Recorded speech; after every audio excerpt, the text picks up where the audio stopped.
Dear learners, welcome to NIOS. The subject is Home Science, lesson number 11, Time and Energy Management. We have completed part 1 and part 2. This is part 3. Let's continue with part 3. What is fatigue? As you can see in the picture, there is a lady who's really tired. The feeling of tiredness, the desire to stop working is called fatigue. How does fatigue happen? What are the types of fatigue? Physiological fatigue. Anything after a physical activity such as sweeping, mopping, running, walking, etc., our body gets really tired. The muscles get really tired and they need to relax. Once they have done so much of work, we need to relax and the next day we start working again. So, we get a lot of physiological fatigue from work.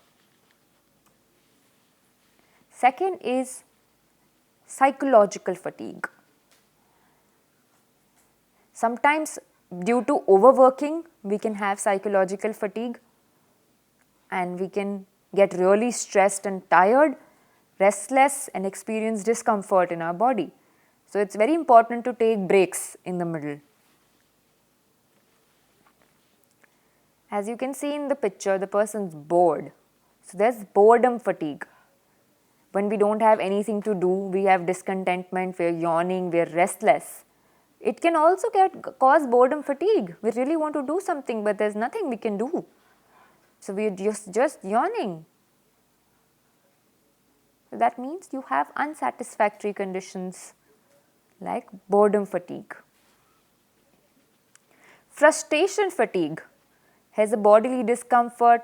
For example, when you're working at a workplace and you're getting work every day, it's causing you to have a breakdown. Maybe you're not experienced at something and you're still overburdened with that kind of a work. It gives you worries. You can get worried and get frustration fatigue. The body doesn't feel happy because you're not appreciated for the work you've been doing. So, this is frustration fatigue. Now that you've learned different kinds of fatigue, how can you improve fatigue? Let me explain you how. First is must take rest. You must take rest briefly. It's very important to have 8 hours of sleep and even brief sleeps in the day so that you get enough amount of rest. Use labor saving devices, for example, mixer, grinder, vacuum cleaner, etc. instead of doing a lot of manual work. When you're doing a lot of manual work, you can get easily tired and lose out on energy. So, use technology like fully automatic washing machines, mixer grinders, etc. So, manual and technology together can save a lot of energy and time, can avoid a lot of fatigue as well. Delegate work to others. When you have a lot of work, it's important that you delegate work to others as well. Like you have to do the housework also, you have to do the office work also, and it becomes burdensome. So, the fatigue is a lot. You can share the workload with your family as per the time.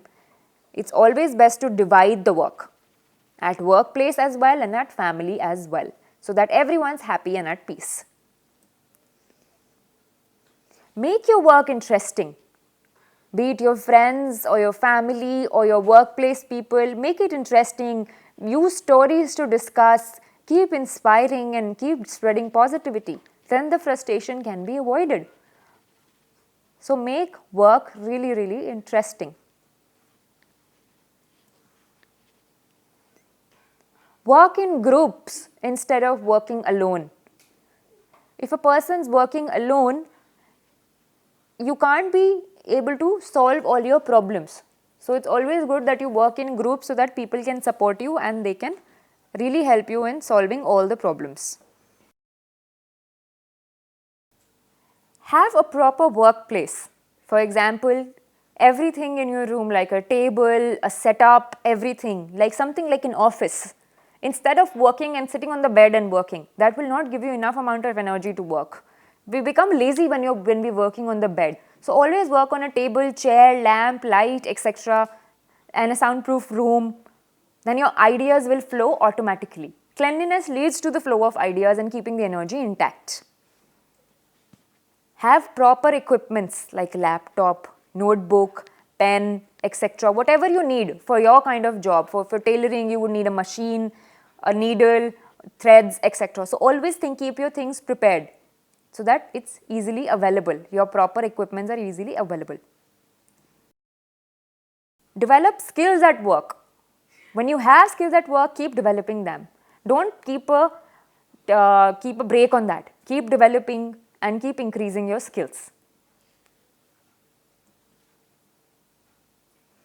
Make the atmosphere pleasant. Be happy at your workplace. Enjoy with each other, be it with your neighbors, be it with your friends at office, be it with your family, be it with your relatives. Just keep your atmosphere very pleasant. Play cards with each other, play Ludo, etc. so that your mind is also at peace and you're not feeling fatigued all the time. It's important to have a work-life balance so your body also feels good. Reduce mental tension. Try not to worry so much. Go outside for a walk, go at a beach, look at the trees and feel fresh. Get mental peace so that all the fatigues can be gone. Appreciate the worker. When you see someone working really hard, appreciate their work. Give them a round of applause. Give them positivity. If there's no positivity, the energy also goes low. When the bosses give positivity to their employees, the employees also feel good and feel encouraged to work better and better. So always appreciate your worker. Give rewards for the good work. When someone has been doing a lot of good work, for example, no leaves and consistent amount of work, it's good to give a reward for the good work as well, so that the cooperation is there for the company's benefit. Thank you.